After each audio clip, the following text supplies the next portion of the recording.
Hello dear students, आप सभी का स्वागत है इस बहुत ही जबरदस्त वीडियो लेक्चर में। यहाँ पर हम लोग 12th स्टैंडर्ड जो HSC एग्जाम है फिजिक्स का, जो कि 27 फेब को होने वाला है, उसमें आने वाले important questions, most expected questions की जो लिस्ट है उसको डिस्कस करने वाले हैं। तो ये सेशन आपके लिए बहुत ही ज्यादा इंपॉर्टेंट होने वाला है। मैं आप लोग सभी से रिक्वेस्ट करूंगा कि इस वीडियो को स्टार्ट टू एंड देखिए और इसके जो क्वेश्चंस हैं उन्हें नोट डाउन कीजिए, उन्हें समझिए। तो मैं आपको समझाने वाला हूं कि कौन कौन से चैप्टर से कौन कौन से टॉपिक्स आपको पढ़ना है। ये सबसे इंपॉर्टेंट टॉपिक्स हैं और इसके ऊपर के जो आंसर्स हैं आपको बेसिकली किसी भी बुक में, आप चाहे नवनीत ले लें, चाहे आप उत्तम प्रकाशन ले लें, मतलब कोई भी आप एक या टारगेट पब्लिकेशन ले लें, तो किसी भी बुक के अंदर आपको इसके आंसर्स बहुत ही इजीली मिल जाएंगे।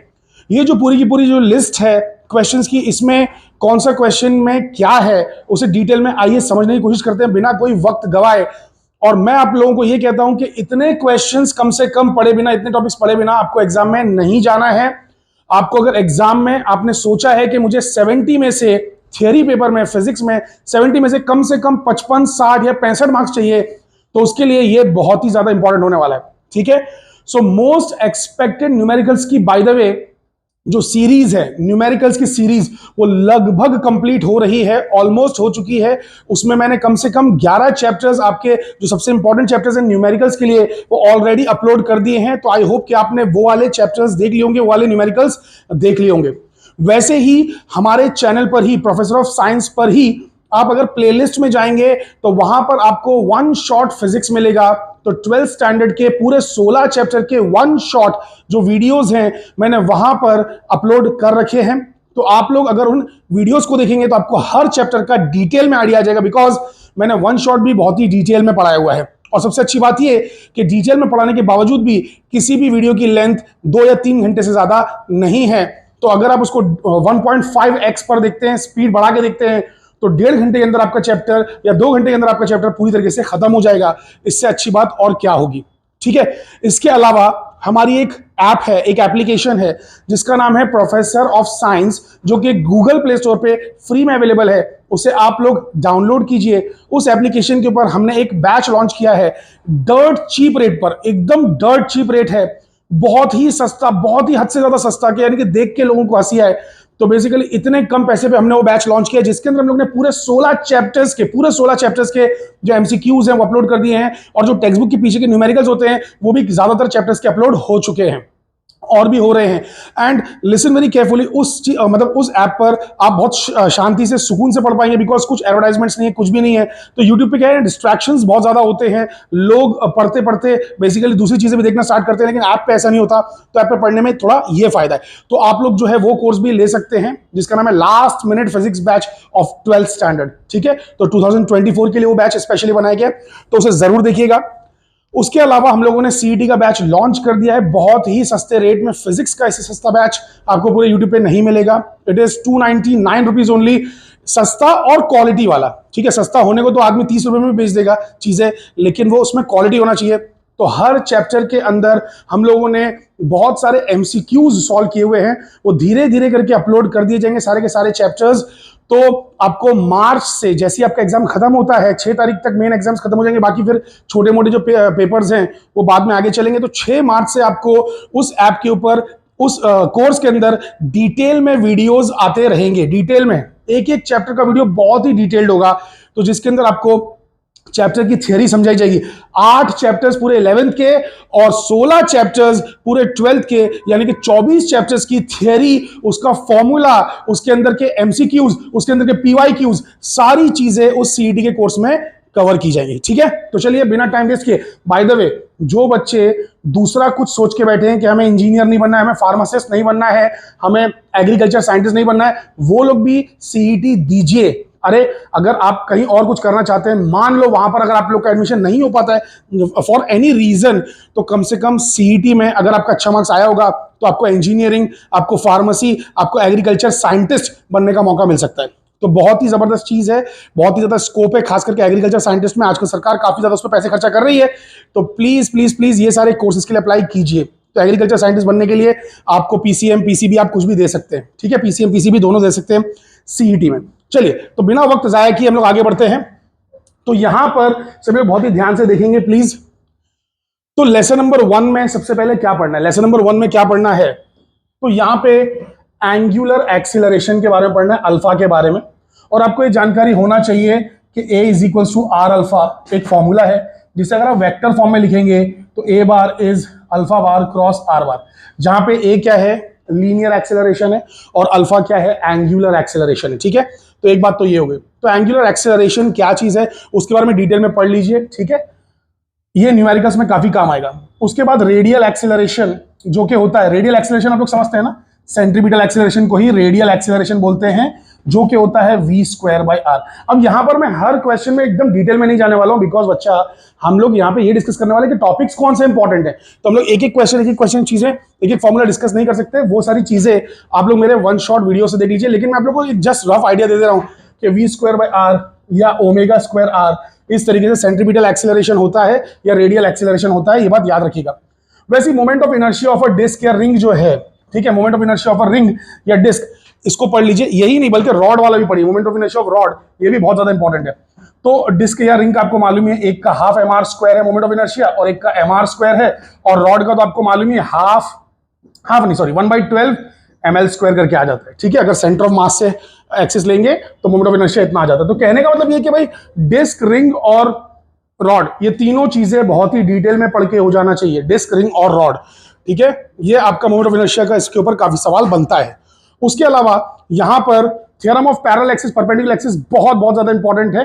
सो पैरेलल एक्सिस या परपेंडिकुलर एक्सिस, तो यूजुअली मैं तो पहले सबको सजेस्ट करता हूं कि पैरेलल एक्सिस सबसे पहले पढ़ो, क्योंकि ये वाला ज्यादा इंपॉर्टेंट है। ये 3 से लेके 4 मार्क्स का आने का बहुत ज्यादा चांस होता है। सो पैरेलल एक्सिस वाला, ठीक है। उसके बाद में कोनिकल पेंडुलम, एग्जामिनर्स का फेवरेट क्वेश्चन, ये भी पढ़िए। वेल ऑफ डेथ थोड़ा इंपॉर्टेंट है, बहुत ज्यादा इंपॉर्टेंट नहीं है, लेकिन पढ़ लीजिए। वर्टिकल सर्कुलर मोशन इंपॉर्टेंट है, उसे भी पढ़ लीजिए, ये ज्यादा इंपॉर्टेंट है। पहले मैं कोनिकल पेंडुलम के बाजू में स्टार बना देता हूं because this is very very important. ठीक है, उसके अलावा सर्कुलर मोशन की डेफिनेशन, एंगुलर वेलोसिटी ओमेगा क्या होता है इसकी डेफिनेशन, टेंजेंशियल एक्सेलरेशन एटी, ये बहुत इंपॉर्टेंट नहीं है लेकिन थोड़ा सा इंपॉर्टेंट है, तो उस पर एक नजर मार लेना। खाली डेफिनेशंस, इन 3 चीजों की डेफिनेशंस देख लेना। ठीक है, बाकी बैंकिंग ऑफ रोड इंपॉर्टेंट है, जिसमें आप लोग वी मैक्स, वी मिन ये सब निकालते हो, बैंकिंग ऑफ रोड। ठीक है, तो बैंकिंग ऑफ रोड ये भी बहुत इंपॉर्टेंट है। ठीक है, तो ये सब चीजें आप लोग पढ़ लेंगे। उसके बाद लेसन नंबर 2 पे आ जाइए। देखिए लेसन नंबर 1 में क्या क्या इंपॉर्टेंट है, क्या क्या पढ़ना है बेटा, मैंने बता दिया। अब ये जो पूरा जो पीडीएफ है, बहुत ध्यान से सुनिए, ये आप डायरेक्टली देख के शायद नहीं समझ पाए, क्योंकि आप में से काफी सारे बच्चे ऐसे होंगे कि जिन्होंने पढ़ाई अभी कुछ दिन पहले स्टार्ट की है। तो आप लोग ये वीडियो को स्किप मत करिए। आप ये मत सोचिए कि सर तो ये बाद में टेलीग्राम पे भेज ही देंगे तो वहां से हम डाउनलोड करके डायरेक्टली पढ़ना स्टार्ट करेंगे, ऐसा नहीं होगा। यहाँ पे पहले देखिए, समझिए कि इन चीजों का मतलब क्या है, और फिर उसके बाद में जाके आप उसको एक्सप्लोर कीजिए। ठीक है, so listen very very carefully. यहां पर लेसन नंबर 2 पे आएंगे तो वेलोसिटी ग्रेडियंट क्या होता है ये आपको देखना होगा। वेलोसिटी ग्रेडियंट, इसका डेफिनेशन देखिए, ये बहुत ही इंपॉर्टेंट डेफिनेशन है वेलोसिटी ग्रेडियंट का। ये कुछ और नहीं बल्कि dv/dx होता है, बहुत ज्यादा बड़ी चीज नहीं है ना। dv/dx, अरे वेलोसिटी अपॉन डिस्टेंस को वेलोसिटी ग्रेडियंट बोलते हैं। फिर एंगल ऑफ कांटेक्ट और उसके 3 केसेस। तो एंगल ऑफ कांटेक्ट की डेफिनेशन बहुत ही लंबी चौड़ी है बट बहुत ही इंपॉर्टेंट है। ठीक है, तो एंगल ऑफ कांटेक्ट हो गया।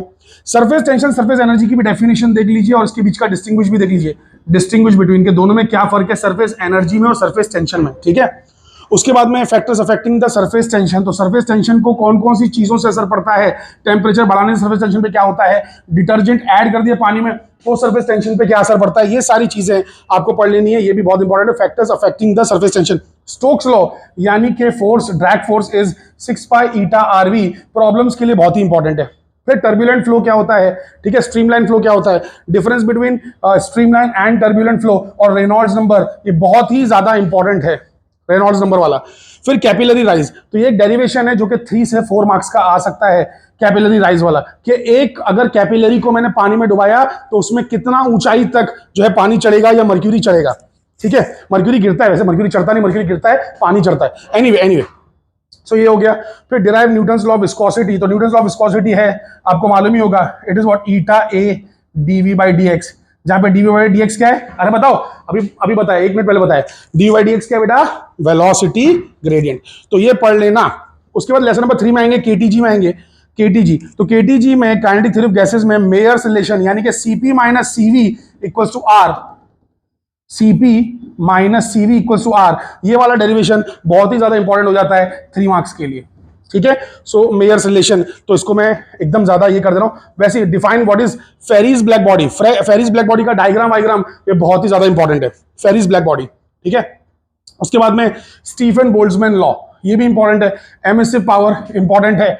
Differentiate between the coefficient of emission, absorption, Kirchhoff's law, ये सारी चीजें। अच्छा, ये एक साथ टॉपिक आ गए, ये अलग टॉपिक है, ये अलग टॉपिक है। तो वेन्स डिस्प्लेसमेंट लॉ आपको मालूम होगा, लैम्डा इज 1/t, अरे हाँ के ना, lambda max is 1/t। Are you guys understanding it, ठीक है। और यहाँ पे जो है किरचॉफ्स लॉ आ गया आपका, A इक्वल्स टू E वाला, ठीक है। ये देख लीजिए, अरे ये किरचॉफ्स लॉ अलग है, ये टेम्परेचर वाला है, और मतलब यानी कि हीट से रिलेटेड है, एमिशन से रिलेटेड है, एनर्जी से रिलेटेड है। वो किरचॉफ्स लॉ अलग है जो आप लोग है ना करंट इलेक्ट्रिसिटी में पढ़ते हो, ठीक है। तो ये वाला देख लेना बेटा। उसके बाद में अब हम लोग लेसन नंबर 4 में आ रहे हैं, थर्मोडायनेमिक्स में। तो सुनो, यहां पर जो लेसन नंबर 3 है, इसमें सबसे ज्यादा इंपॉर्टेंट टॉपिक्स है Mayer's relation, Ferry's black body and Stefan Boltzmann law. अच्छा, यहां पर एक चीज छोटी सी जो मिस हो गई है, मैं उसे ऐड करना चाहूंगा, मैं उसको ऐड कर देता हूं। लेकिन छोटी सी चीज मिस हो गई है, वो ये है कि मैक्सवेल्स एक्सप्रेशन फॉर, मैक्सवेल का एक्सप्रेशन किस चीज के लिए बेटा, किस चीज के लिए? मैक्सवेल का expression for pressure of a gas, pressure of a gas. तो चैप्टर की सबसे पहली जो डेरिवेशन है 4 मार्क्स की आती है, ये 4 मार्क्स की। तो ये थोड़ा सा टाइपिंग में लग रहा है मिस्टेक कहीं छूट गई थी ये, तो इसको पढ़ लेना, बहुत ही इंपॉर्टेंट है, ठीक है, 4 मार्क्स के लिए। ओके, सो मैक्सवेल्स रिलेशन, ठीक है। ओके फाइन, आगे बढ़ते हैं। अब लेसन नंबर 4 थर्मोडायनेमिक्स में क्या, आइसोथर्मल और एडियाबैटिक प्रोसेस जो होते हैं ना, उसका वर्क डन का फॉर्मूला वो डिराइव करने आना चाहिए। उसके अलावा difference between isothermal and adiabatic, ठीक है। आइसोथर्मल सभी लोग जानते हैं टेम्परेचर इज कांस्टेंट, और एडियाबैटिक सभी लोग जानते हैं हीट कंटेंट इज कांस्टेंट, है ना, heat content is constant, heat content. So heat content is constant मतलब डेल्टा क्यू इज 0 या डेल्टा टी इज 0। अरे T is constant, delta T is 0, Q is constant, delta Q is 0, ठीक है। फिर types of equilibrium, जैसे कि mechanical equilibrium, thermal equilibrium, है ना, ये सारी चीजें इसमें आ जाएंगी, ठीक है। Thermodynamic equilibrium, chemical equilibrium. फिर difference between reversible and irreversible process, ये भी बहुत इंपॉर्टेंट है कि रिवर्सिबल प्रोसेस क्या होता है, इरिवर्सिबल प्रोसेस क्या होता है। आपको मालूम होना चाहिए कि दुनिया में सारे प्रोसेस जितने भी नेचुरली ऑकरिंग है, सबके सब इरिवर्सिबल हैं, ठीक है। तो ये बेसिक चीजें आपको पढ़ लेना है। कॉन्सेप्ट ऑफ मैक्सिमम वर्क ये देख लेना है। साइक्लिक प्रोसेस क्या होता है, उसका रिलेशन देख लेना है, ठीक है। Adiabatic relation of work done, तो मैंने ये तो पहले ही बता दिया कि आइसोथर्मल एडियाबैटिक का डिफरेंस और एडियाबैटिक रिलेशन जो है इसका derivation, adiabatic relation, work done का जो एडियाबैटिक रिलेशन है। अरे याद है कि नहीं याद है? W इज इक्वल्स टू क्या रहता है, NR रहता है, 1 माइनस गैमा रहता है, T1 minus sorry T2 minus T1 रहता है, ठीक है, इस तरीके से रहता है एडियाबैटिक रिलेशन। तो ये डिराइव करने आना चाहिए। अरे सारी चीजें मैंने मेरे 1 शॉट में डिराइव करके रखी है, प्लीज जाके देख लो, प्लीज जाके देख लो यार, कम ऑन, ठीक है। उसके बाद लेसन नंबर 5 पे आ जाइए, तो आपका ऑसिलेशन वाला है। तो इसमें एसएचएम क्या होता है, उसका डेफिनेशन, एम्पलीट्यूड क्या होता है, टाइम पीरियड क्या होता है, फ्रीक्वेंसी ऑफ एसएचएम क्या होता है, ये सारी चीजें, ठीक है। तो इनका डेफिनेशन आना चाहिए। उसके बाद में वेलोसिटी का जो डेरिवेशन है एसएचएम में, v equals to plus minus omega under root of a square minus x square, ये डिराइव करने के लिए आना चाहिए, ठीक है। तो ये भी इंपॉर्टेंट है। उसके बाद में डिफरेंशियल इक्वेशन ऑफ एसएचएम आपको आना चाहिए, कौन सा वाला याद है ना, d2x by dt square plus omega square x is equals to 0। तो ये चीज जो है बहुत ही इंपॉर्टेंट है बेटा, तो ये पढ़ लेना, differential equation of SHM, it is very very important. फिर graphical representation of SHM, simple pendulum का डेरिवेशन, सिंपल पेंडुलम का टाइम पीरियड का derivation, t equals to 2 pi under root of l by g, ये सारी चीजें पढ़ लेना। उसके बाद में difference between free vibrations and forced vibrations, यहाँ पे फोर्स लिखना शायद मैं भूल गया हूं, खाली वाइब्रेशन लिखा है, तो फोर्स्ड वाइब्रेशंस, ठीक है, difference between free and forced vibrations. फिर फोर्स्ड ऑसिलेशंस क्या होते हैं और रेजोनेंस क्या होता है, तो resonance is a very very important topic. So resonance क्या होता है ये आपको एक्सप्लेन करना आना चाहिए, ठीक है, तो याद रखिएगा। ओके, आगे बढ़ते हैं। अब लेसन नंबर 6 पे आ जाते हैं, सुपर पोजिशन ऑफ वेव्स में। तो यहां पर प्रोग्रेसिव वेव क्या होती है ये आपको आना चाहिए। फिर एम्पलीट्यूड क्या होता है प्रोग्रेसिव वेव का। अच्छा, ओपन पाइप के ऊपर डिस्कशन, ओपन पाइप का जो डेरिवेशन है उसके ऊपर डिस्कशन होना चाहिए, आपको आना चाहिए। ओपन पाइप, ओपन पाइप मतलब बोथ एंड्स ओपन है उसके, अरे दोनों साइड से खुला हुआ पाइप है यार, दोनों साइड से खुला हुआ पाइप है, सो उसे कहते हैं ओपन पाइप। अब ये है कि pipe closed eight one and, तो एक साइड से खुला हुआ है और एक ही साइड से बंद है, तो इसे कहते हैं pipe closed eight one and, ये भी आपको आना चाहिए। ये तो दोनों बहुत बहुत बहुत बहुत इंपॉर्टेंट है, बहुत ज्यादा। इसके ऊपर कभी तो थियरी आएगी, कभी तो न्यूमेरिकल आएगा, लेकिन आएगा जरूर, गारंटीड आएगा, गारंटीड आएगा। So this is extremely important. Open pipe, close pipe, ठीक है। फिर एंड करेक्शन के बारे में जानकारी होना चाहिए। उसके बाद में लॉज ऑफ वाइब्रेटिंग स्ट्रिंग, ठीक है, तो ये आना चाहिए। फिर फॉर्मेशन ऑफ बीट्स, ये भी एक बहुत इंपॉर्टेंट टॉपिक है। फॉर्मेशन ऑफ बीट्स, आपको याद होगा कि बीट्स जो है उसमें कुछ इस तरीके से ऐसी चीजें बनती हैं, right, like that. So formation of beats कैसे होता है, उसका भी डेरिवेशन। ये सारे डेरिवेशंस बहुत ही डिटेल में, बहुत ही अच्छी तरीके से, इजी वे में मैंने आपको समझाया हुआ है। वन शॉट प्लीज देखिए, प्लीज देखिए, प्लीज देखिए, ठीक है, ओके। फिर उसके बाद में हम लोग आ जाते हैं आगे। यहां पर एक सेकंड, यहां पे थोड़ी सी मिस्टेक हो गई है। लेसन नंबर 7 यहां से स्टार्ट हो रहा है ना, तो लेसन नंबर 7 यहां पे लिखा हुआ नहीं है। तो लेसन नंबर 7 जो है कि भैया इंटरफेरेंस और डिफ्रैक्शन के बीच में क्या रिलेशन है, ये लेसन 7 है। तो difference between interference and diffraction, Fraunhofer diffraction क्या होता है, ठीक है, ये वाली चीज। सिंगल स्लिट डिफ्रैक्शन फ्रॉनहोफर में डिस्कशन करना है, बहुत इंपॉर्टेंट है। ये है आपका 3 मार्क्स का, ठीक है, सिंगल स्लिट डिफ्रैक्शन, ओके। उसके बाद में आगे हाइगेन का प्रिंसिपल, ठीक है। कंडीशन फॉर इंटरफेरेंस, ये इंपॉर्टेंट है। इसमें से 4 से 5 कंडीशंस आपको लिखनी है। इसमें टोटल मिला के 8 कंडीशन है, उसमें से 4 से 5 आपको लिखनी है, ठीक है। और फिर मतलब मैथमेटिकल कंडीशंस भी है, और देखो मैथमेटिकल कंडीशन तो सिर्फ 2 ही लिखना है। मैथमेटिकल कंडीशन, अरे क्या लिखना है, x g by d is 2n lambda by 2 for bright. और डार्क के लिए क्या लिखना है बेटा, x d by d is equals to 2n minus 1 lambda by 2, ठीक है। तो ये तो हो गया भैया मैथमेटिकल कंडीशन। अरे लेकिन बाकी जो कंडीशन है ना स्टैटिक इंटरफेरेंस पैटर्न की, कौन सी वाली, अरे बाबा कोहेरेंस, मोनोक्रोमैटिक, याद आ रहा है, सेम पोलराइजेशन, ऐसे करके पूरी 8 कंडीशंस हैं। डिटेल में पढ़ाया हुआ है चैप्टर यार, डिटेल में पढ़ाया हुआ है। 8 कंडीशंस है, उसमें से 4-5 कंडीशन लिख देना है, और उसके बारे में, कंडीशन का खाली नाम नहीं लिखना है, उसके बारे में लिखना है, ठीक है। उसके आगे derive equation for the fringe width of the Young's double slit experiment. तो फ्रिंज विड्थ जो है basically Young's double slit experiment, YDSE, इसके बारे में लिखना है। अच्छा, एक इंपॉर्टेंट चीज जो यहां पर हमारे टाइप करने वाले ने मिस कर दी है, अच्छा ये तो देख लो पहले, फ्रॉनहोफर डिफ्रैक्शन और फ्रेस्नेल डिफ्रैक्शन, ये तो करना ही है। एक जो मिस हो गया है, बहुत ही इंपॉर्टेंट चीज है, वो है फ्रेस्नेल बाइप्रिज्म एक्सपेरिमेंट। सो फ्रेस्नेल्स बाइप्रिज्म एक्सपेरिमेंट, ये पढ़ना ही पढ़ना है, ठीक है, फ्रेस्नेल्स बाइप्रिज्म एक्सपेरिमेंट, ओके। एनीवे, अब उसके आगे हम लोग आते हैं। सो डिफाइन द कैपेसिटर, एक सेकंड ना, चेक करता हूं इसका, मैं कलर चेंज कर सकता हूं कि नहीं हो रहा है, हिल गया था ना थोड़ा सा, ओके, अब ठीक है। तो फ्रेस्नेल्स बाइप्रिज्म एक्सपेरिमेंट ही कर लेना। डिफाइन कैपेसिटर, तो कैपेसिटर क्या होता है, लेसन नंबर 8 पे आ गए हम लोग, फिजिक्स 2 पे आ चुके हैं बेटा। फिजिक्स 2 मतलब फिजिक्स 2 तो यहीं से स्टार्ट हो गया है, लेसन नंबर 7 से एक्चुअली। तो बेसिकली फिजिक्स 2 पे हम लोग आ चुके हैं। लेसन नंबर 8 जो है कैपेसिटर इलेक्ट्रोस्टैटिक्स वाला।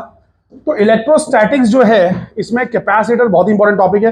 तो कैपेसिटर क्या होता है वो पढ़ लेना है। कैपेसिटर को सीरीज में लगाया, पैरेलल में लगाया, तो सीरीज में आपको मालूम है it is C1 plus C2 plus C3 dot dot dot. और सॉरी, एक सेकंड, गलत, बिल्कुल गलत, ओ शिट। तो यहां पे मिटाना भी बड़ा डिफिकल्ट काम है। तो सुनो, कैपेसिटर इन सीरीज जो रहेगा, what the hell happened man,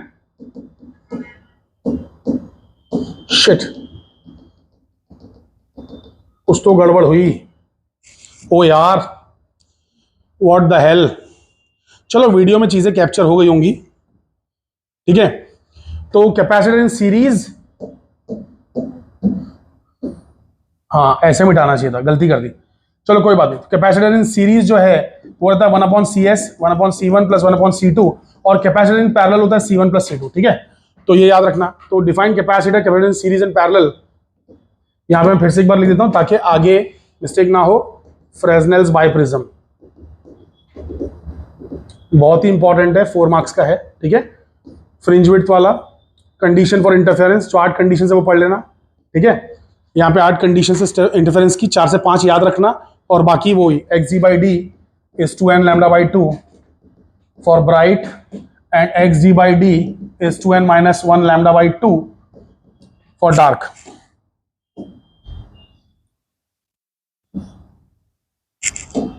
So xd by d is 2n lambda by 2 for dark, ठीक है। क्या हो रहा है भाई, ये डार्क के लिए, ओके, ये सारी चीजें। और यहां पे क्या था, कोहेरेंस और ये सारी चीजें, ओके। एनीवे सो कोहेरेंस है, मोनोक्रोमेटिसिटी, ऐसा थोड़ा 2-3 लिख दूंगा तो आप लोग को याद रहेगा ना। चलो ठीक है ठीक है, आगे बढ़ते हैं आगे बढ़ते हैं, बिना वक्त जाया किए, बिना वक्त वेस्ट किए, जरा भी बिना वक्त गलाए आगे बढ़ते हैं। अब ये कि कैपेसिटेंस की वैल्यू क्या होती है विद और विदाउट मीडियम। तो विद मीडियम या विदाउट मीडियम में आपको याद होगा कुछ ऐसा रहता है, विदाउट मीडियम रहेगा तो A epsilon not by D हो जाता है, विद मीडियम रहेगा तो A epsilon not kappa upon D हो जाता है, और एक और फॉर्मूला बनता है इसका, ठीक है, एक और फॉर्मूला भी बनता है। एनीवे अभी फिलहाल उसमें नहीं जाएंगे, एक एक चीज डिस्कस नहीं कर सकते। Energy stored in the capacitor, जो कि बहुत इंपॉर्टेंट है, हाफ CV स्क्वायर वाला, ठीक है। तो energy is half CV square, ये वाला पढ़ लेना अच्छे से, ठीक है। ये energy stored in the conductor, ये गलती से आ गया है, टाइपिस्ट ने गलती कर दी है। व्हाट इज इलेक्ट्रिक डाइपोल, तो इलेक्ट्रिक डाइपोल आपको मालूम रहेगा, प्लस और माइनस जो कनेक्टेड रहता है उसको बोलते हैं इलेक्ट्रिक डाइपोल, बीच में फाइनाइट गैप रहता है। फिर इलेक्ट्रिक पोटेंशियल का जो फॉर्मूला है वो electric potential V is equals to 1/4 pi epsilon naught, और क्या है आपके पास Q/R, ये हो गया एक चार्ज का। और डाइपोल का देखने जाओगे तो P cos theta upon 4 pi epsilon not R square, ठीक है। तो इस तरीके से फॉर्मूला आ जाता है, ये सिंगल चार्ज का, ये डाइपोल का है, ठीक है। फिर पोलराइजेशन क्या होता है, सो पोलराइजेशन के ऊपर आपको जो है चीजें बोलनी है, ओके। उसके बाद में व्हाट इज व्हीटस्टोन्स मीटर ब्रिज, तो व्हीटस्टोन्स मीटर ब्रिज के बारे में बात करनी है। Kirchhoff current law, voltage law बात करनी है।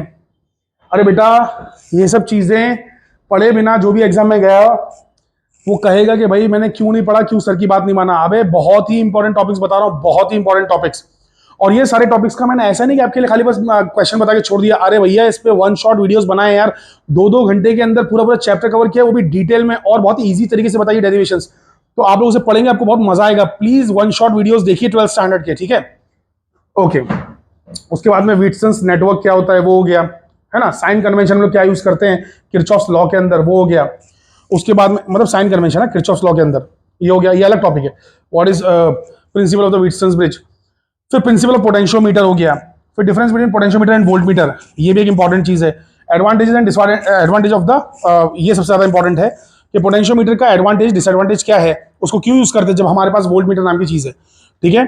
और उसके अंदर इंटरनल रेजिस्टेंस निकालना, ठीक है। तो ये वाला तो अभी पहले बहुत इंपॉर्टेंट हुआ करता था, लेकिन अभी इतना इंपॉर्टेंट नहीं है, तो उसको एक बार चाहो तो छोड़ भी सकते हो, इंटरनल रेजिस्टेंस वाला। फिर उसके बाद में what is the potential gradient, ये ओके है, थर्मोकपल इंपॉर्टेंट है, ठीक है। इसके बाद आगे आ जाइए, ये आ गया आपका लेसन नंबर 10 जो है MEEC, magnetic effect of electric current या magnetic fields due to current.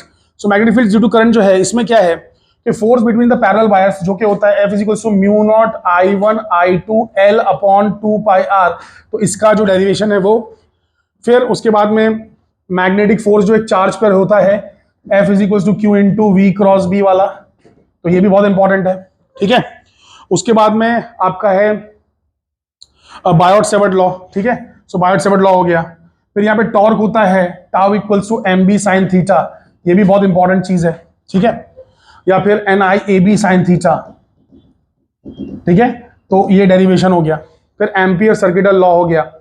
उसके बाद में magnetic field on the axis of the loop हो गया। सो मैग्नेटिक फील्ड जो एक्सिस ऑफ द लूप पे रहती है B = μ0 I A² upon 2 × A² plus Z² ⁵ 3/2। तो ऐसे वाले फॉर्मूले बहुत ही ज्यादा इंपॉर्टेंट है, ये याद रखिएगा। उसके बाद में मैग्नेटिक मोमेंट क्या होता है, मैग्नेटिक मोमेंट होता है मिया, M = IA, ठीक है, सबका फेवरेट M = IA मिया। उसके बाद में बोर मैग्नेटॉन क्या होता है, तो ये सारी चीजें, बल्कि बोर मैग्नेटॉन जो है ना, ये तो इधर भी काम आएगा, बल्कि यहां भी काम आएगा, ये वाले चैप्टर में जो कि मैग्नेटिक मटेरियल्स है, तो यहां पे ज्यादा काम आएगा। फिर time period of rotating magnet, तो ये जो है ये T = 2 pi √I upon MB, ठीक है, I अपॉन MB। तो ये वाला फॉर्मूला, इसका डेरिवेशन देख लीजिए, ठीक है। तो ऐसी बहुत सारी इंटरेस्टिंग चीजें हैं। फिर मतलब बहुत ज्यादा इंपॉर्टेंट चीजें, इंटरेस्टिंग तो है, इंपॉर्टेंट भी है, ओके, याद रखिएगा।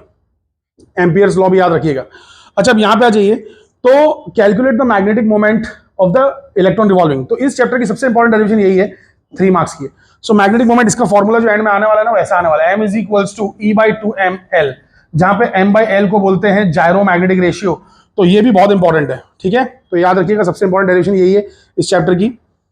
उसके बाद में हाँ, ये जो सोलेनॉइड का फॉर्मूला आता है ना, B = μ0 H, और फाइनली पूरा डेरिवेशन करने के बाद B = μH। बहुत अच्छे से मैंने 1 शॉट वीडियो में इसको पूरा करके दिखाया, बहुत डिटेल में करके दिखाया, तो ये भी आप लोग देख लेना, ठीक है। इसमें यहाँ पे आपका वो सब भी आ जाता है ना बीच में, म्यू इंटू 1 प्लस काय एच, ऐसा करके कुछ आ जाता है, ठीक है। तो ये सारी चीजें देख लेना। ओके, फिर क्यूरी टेम्परेचर क्या होता है, वेरी इंपॉर्टेंट, ठीक है। शॉर्ट नोट्स, तीनों में से कोई एक आता है, 2 मार्क्स के लिए 3 मार्क्स के लिए आ सकता है, dia para ferro, dia para ferro, ठीक है। तो ये हो गया आपका मतलब short note on diamagnetism, paramagnetism, ferromagnetism. सबसे ज्यादा इंपॉर्टेंट है फेरोमैग्नेटिज्म, फेरोमैग्नेटिज्म सबसे ज्यादा इंपॉर्टेंट है, इसके ऊपर आते ही क्वेश्चंस। तो वीस या डोमेन थ्योरी, ठीक है, इसको कहा जाता है, या थ्योरी ऑफ फेरोमैग्नेटिज्म, तीनों नाम याद रखना, वीस, डोमेन, फेरोमैग्नेटिज्म। अरे कुछ भी नाम यूज कर सकते हैं, तो वीस थ्योरी, डोमेन थ्योरी, है ना, या थ्योरी ऑफ फेरोमैग्नेटिज्म। उसके बाद में अब आ जाते हैं 12th वाले पे, जिसका नाम है ईएमआई, ठीक है। भरी के नहीं आप लोगों ने? मत ईएमआई पे कुछ भी मत लो, it's a bad thing. Okay, anyway, so EMI, electromagnetic induction. तो इसके अंदर step up step down transformers जो है, ये बहुत इंपॉर्टेंट है, ट्रांसफॉर्मर, ठीक है। ट्रांसफॉर्मर की इक्वेशन आपको मालूम भी होगी, ES upon EP is IP upon IS is equal to NS upon NP। तो ऐसे करके ट्रांसफॉर्मर की इक्वेशन है। Self inductance, mutual inductance, very important. फिर Faraday's law and Lenz's law पढ़ लेना, Faraday's law and Lenz's law सबसे starting, सबसे बेसिक पार्ट ये पढ़े बिना पूरा चैप्टर समझ में आएगा ही नहीं, ठीक है। उसके बाद में सेल्फ इंडक्टेंस क्या होता है, वो भी एक अच्छी चीज है, इंपॉर्टेंट चीज है। फिर मोशनल EMF, ठीक है, रोटेटिंग बार का भी और ट्रांसलेटिंग बार का भी, जो सीधा चल रहा है उस बार का भी। अरे बहुत ही इजी है, बहुत ही इजी भाई। इसमें आंसर में E इज इक्वल्स टू, ये आता है ना अपना L into V cross B, इस तरीके से आता है ना, BLV। अरे बाबा शॉर्ट में लिख दूं, it is BLV, E equals to BLV, ठीक है, इस तरीके से आता है। So L dot V cross B था वो, L dot V cross B। Anyway, so E is equals to BLV एक आता है ट्रांसलेटिंग में, और रोटेटिंग वाले में आता है half B omega L square. तो ये बहुत इंपॉर्टेंट है, पढ़ लेना भाई, ठीक है। उसके बाद energy stored in the inductor, ये भी हाफ LI स्क्वायर का डेरिवेशन पढ़ लेना, ठीक है। एडी करंट्स बहुत इंपॉर्टेंट, शॉर्ट नोट 2 मार्क्स के लिए, खास करके 2 मार्क्स के लिए, 3 मार्क्स का भी पूछते हैं, लेकिन विद एग्जांपल्स पूछते हैं फिर कि वो क्या क्या चीज में काम आता है, ठीक है। तो पढ़ लेना एडी करंट्स। उसके बाद में रेजोनेंट फ्रीक्वेंसी क्या होती है, अब हम लोग आ चुके हैं AC सर्किट्स चैप्टर में, AC सर्किट्स। तो रेजोनेंट फ्रीक्वेंसी क्या होती है ये पढ़ना है। रेजोनेंट सर्किट्स क्या होते हैं, तो सीरीज LR है ना, सीरीज रेजोनेंस और पैरेलल रेजोनेंस, ये दोनों LCR सर्किट्स जो हैं वो पढ़ लेना, ठीक है। फिर रिजेक्टर सर्किट क्या होता है, एक्सेप्टर सर्किट क्या होता है, सारी चीजें कवर्ड की गई हैं पहले। फिर रिएक्टेंस क्या होता है, फेजर डायग्राम क्या होता है, फेजर का एप्लीकेशन क्या होता है, बहुत ही डिटेल में मैंने 13 चैप्टर AC सर्किट्स में बताया। ये चैप्टर से सारे बच्चे डरते हैं, बेटा एक बार वो वीडियो देख लो, डरना आपका खत्म हो जाएगा, बिल्कुल आप डरेंगे नहीं। उसके बाद में रेजिस्टेंस और रिएक्टेंस में क्या फर्क है, ऑसिलेटर और रेक्टिफायर में क्या फर्क है, ठीक है। तो ये देख लेना। इसमें सबसे ज्यादा इंपॉर्टेंट है रेजोनेंट सर्किट्स, सबसे ज्यादा इंपॉर्टेंट है, हाईली इंपॉर्टेंट रेजोनेंट सर्किट्स, ठीक है। तो इसमें वो जो ग्राफ्स आते हैं ना, I वर्सेस फ्रीक्वेंसी वाले, सो I वर्सेस फ्रीक्वेंसी या फिर ओमेगा वाला ग्राफ इस तरीके से आता है, और एक में ऐसा उल्टा ग्राफ आता है, लाइक दैट, ठीक है। तो पढ़ लेना, बहुत इंपॉर्टेंट है। हाँ, power consumed in LCR circuit, ये पढ़ लेना। लेसन नंबर 14 पे आ जाओ, जो कि है dual nature of radiation and matter, dual nature. तो जो ड्यूअल नेचर है, इसकी क्या खास बात है, इसमें आपको खास करके फोटो इलेक्ट्रिक इफेक्ट में जो स्टार्टिंग में जो डायग्राम है बहुत ज्यादा इंपॉर्टेंट है, वेरी वेरी इंपॉर्टेंट, 3 मार्क्स से लेक्चर पूछा जाता है। फिर आइंस्टाइन की फोटो इलेक्ट्रिक इक्वेशन आप लोगों को मालूम भी रहेगी, तो it is kinetic energy max is h new minus h new not, है ना, इस तरीके से आता है। तो या फिर इसको हम लोग फाई नॉट भी कहते हैं, ठीक है। तो ये वाला बहुत इंपॉर्टेंट है। डी ब्रॉगली का हाइपोथेसिस बहुत ज्यादा इंपॉर्टेंट है, सो लैम्डा इज h/p, ठीक है। तो ये वाला भी आप लोग जो है पढ़ लेना, डी ब्रॉगली का हाइपोथेसिस। मैटर का ड्यूअल नेचर क्यों है, वेव पार्टिकल ड्युअलिटी क्या है, very very important, wave particle duality. इसका आंसर आप लोगों को नवनीत में और टारगेट में बहुत इजीली मिल जाएगा, अच्छे से मिल जाएगा, ठीक है। और फिर फोटो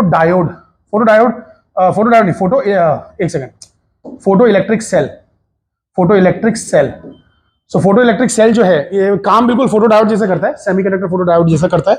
तो फोटो इलेक्ट्रिक सेल ये भी एक इंपॉर्टेंट चीज है, पढ़ लेना। अच्छा, binding energy of the electron क्या होती है, ठीक है, what is the binding energy of the electron, ये आपका आ गया 15 चैप्टर आ गया, एटम्स एंड न्यूक्लियर वाला, ठीक है। तो बाइंडिंग एनर्जी कैसे डिराइव करते हैं वो देख लेना। So binding energy is nothing but delta mc², ठीक है।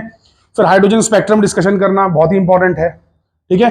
बोर के पॉस्टुलेट्स बहुत बहुत बहुत इंपॉर्टेंट है, बोर के पॉस्टुलेट्स, ठीक है। Total energy of the electron En is equals to minus me⁴ upon 8 epsilon naught square n² h², ठीक है, ये भी देख लेना। उसके बाद में limitations of the Bohr model important है। मास डिफेक्ट क्या होता है न्यूक्लियर फिजिक्स में बहुत इंपॉर्टेंट है। And radioactive decay law, very very important, very important, 3 to 4 marks derivation, ठीक है, लास्ट चैप्टर में भी हम लोग आ चुके हैं। इसके अंदर ये चैप्टर ज्यादातर बच्चे इसको ऑप्शन में छोड़ देते हैं, बिल्कुल भी छोड़ने की जरूरत नहीं है, बहुत ही डिटेल में एक्सप्लेन किया गया है। ठीक है, आप लोग इसका वन शॉट देख लेना। So half a full wave rectifier, very important. Ripple factor क्या होता है पढ़ लेना। ठीक है, फिल्टर सर्किट क्या होता है, कैपेसिटर फिल्टर, वो पढ़ लेना। कैपेसिटर को फिल्टर की तरह यूज करते हो पढ़ लेना। ये अलग टॉपिक है। What is a photodiode, important है। What is LED, what is Zener, ये सब इंपॉर्टेंट है। एलईडी और जीनर, सोलार सेल, एलईडीज, ठीक है, these are very important. Logic gates एकदम इजी, वेरी इजी, पढ़ लेना। इसके बाद न्यूमेरिकल्स काफी सारे आते हैं। ठीक है, तो ये हो गया लॉजिक गेट्स। डायग्राम ज्यादातर आता है, न्यूमेरिकल्स भी आते हैं इसके ऊपर, एकदम छोटे छोटे से न्यूमेरिकल्स से, कुछ ज्यादा हार्ड नहीं। फिर what is a transistor, explain the principle and working, तो आप लोग ये पढ़ लेना। इसमें से मैंने जो है ना इनपुट आउटपुट कैरेक्टरिस्टिक्स बहुत अच्छे से एकदम डिटेल में पढ़ाया हुआ है, वन शॉट में देख लेना। और characteristics of a transistor, that's it. तो यहां जाके पूरे 16 चैप्टर्स का जो ग्रेट डिस्कशन है कि भाई इनमें से कौन कौन से टॉपिक्स इंपॉर्टेंट है पढ़ लेना, ये सारी चीजें मैंने आपको बता दी हैं। Now listen very very carefully, कैसे पढ़ाई करें। काफी सारे बच्चों का ये सवाल होता है कि सर हम लोग पढ़ाई कैसे करें, तो यार बिल्कुल दिन बचे नहीं है। तो बेटा सुनिए, मेरे एक सर थे, मतलब हैं अभी भी, बहुत ही जबरदस्त प्रोफेसर है। He has done his post doc, PhD के ऊपर भी जो पढ़ाई होती है ना, पोस्ट डॉक उन्होंने किया हुआ है फ्रांस और जर्मनी से, तो उन्होंने वहां से पोस्ट डॉक किया हुआ है। ठीक है, तो उनका नाम है डॉक्टर किरण कोलवानकर। तो उन्होंने एक बात कही थी मुझे, जब मैं बहुत ही ज्यादा बेसिकली एकदम सैड हो गया था एक दिन पढ़ते पढ़ते बीएससी के टाइम पे, तो उन्होंने एक बात कही थी कि it is never too late in life, it is never too late in life. Life में कभी भी बहुत ज्यादा देर नहीं होती है, लाइफ में कभी भी बहुत ज्यादा देर नहीं होती है, जहां आंख खुली वहीं सवेरा है। ये बात उनकी मेरे दिल को छू गई थी, वो बात मैं आज भी याद रखता हूं। तो आप लोग लेट नहीं हुए हैं, सबका अपना अपना टाइम फ्रेम है, किसी ने पहले पढ़ लिया, किसी ने बाद में पढ़ रहा है कोई।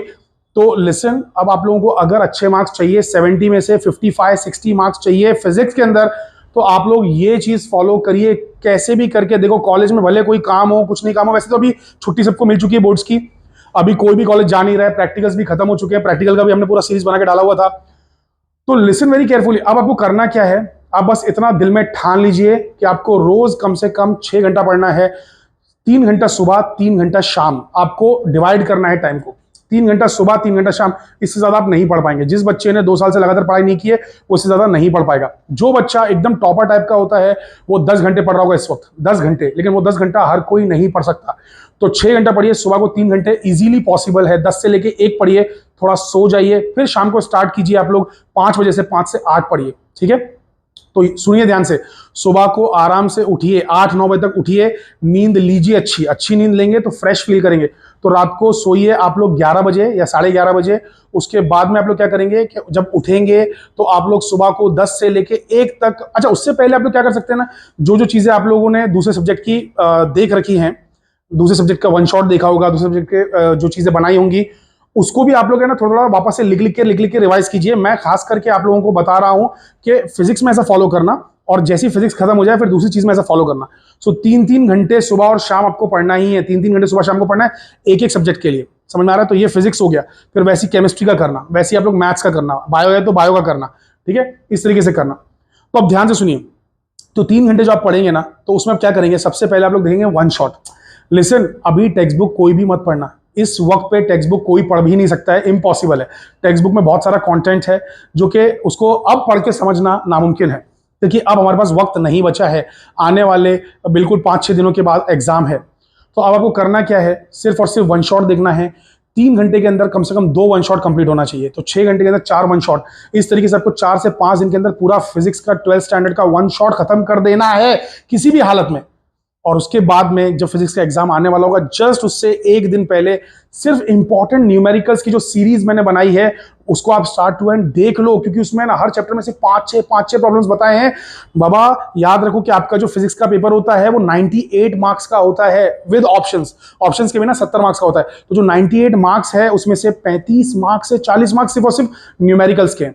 तो आप लोग को न्यूमेरिकल्स देखना है किसी भी हालत में। न्यूमेरिकल्स देखिए, बहुत ही सिंपल वाले न्यूमेरिकल्स आपको मैंने बताया, सिंपल फॉर्मूले, उतने फॉर्मूले खाली रट्टा मार के चले जाएंगे। मैं गारंटी बोल रहा हूं आपको कि 35 में से कुछ ना से तो 20-25 मार्क्स आ जाएगा। अगर आपने ना उतना ही कम से कम कर लिया, जो मैंने प्रैक्टिस के लिए दिए क्वेश्चंस वो तो अलग हो गए, वो सब मिला के करोगे तो 35 पूरा आएगा, 35-40। लेकिन अगर आप लोगों ने कम से कम जितना मैंने करवा के दिया उतना कर लोगे ना, तो 25 मार्क्स कहीं नहीं गए, अरे गारंटीड मिलेंगे बेटा। तो वन शॉट पहले अभी अभी अभी का जो टाइम है उसमें वन शॉट देखेंगे फटाफट। अरे जैसा मेरा फिजिक्स का देख रहे हो, बाद में केमिस्ट्री का भी देख लेना, मैथ्स का भी देख लेना अकॉर्डिंगली। भाई टाइम को अब डिवाइड करना पड़ेगा, अब अपने पास बहुत ज्यादा वक्त नहीं है, ठीक है। अब हर दिन की स्ट्रैटेजी मैं डिटेल में नहीं दूंगा, क्योंकि हर दिन की स्ट्रैटेजी अगर देते हैं ना तो वो कभी फॉलो नहीं होती। कभी भी याद रखना कि जितना डिटेल टाइम टेबल बनाओगे उतना ही फेल होगा। आपने 10 बार ट्राई किया रहेगा बनाने का, लेकिन 10 बार फेल होता है। इसलिए एकदम हार्ड टाइम टेबल नहीं बनाने का, इजी टाइम टेबल बनाने का। 3 घंटा सुबह पढ़ूंगा, अब वो 3 घंटा कोई भी हो सकता है। तो मैं तो कह रहा हूँ 10 से 1 सबसे बेस्ट रहता है, ठीक है। तब तक पापा भी ऑफिस चले गए हैं, मम्मी भी जो है बेसिकली उठ के नाश्ता बना के फ्री होके लेट गई हैं, घर में शांति सुकून है, ठीक है। तो 10 से 1 और उसके बाद में शाम को 5 से 8 इतना कम से कम करना है। उसके अलावा बाकी जो आपको लिख लिख के प्रैक्टिस करनी, जो करना है करो। तो पहले वन शॉट देखो, बुक लेके बैठो, खाली ऐसी मत देखो, पॉज कर करके डेरिवेशंस जो बताई गई हैं वो सब करो। मैंने बहुत ही सिंपल वे में डेरिवेशंस बताई है, बहुत बहुत बहुत सिंपल वे में, बहुत सिंपल वे में बताई है। आप लोग देखो, सच में आपको मजा आएगा, ठीक है। तो डेरिवेशन सब कर लेना अच्छे तरीके से, सारी थ्योरी देख लेना, समझ लेना।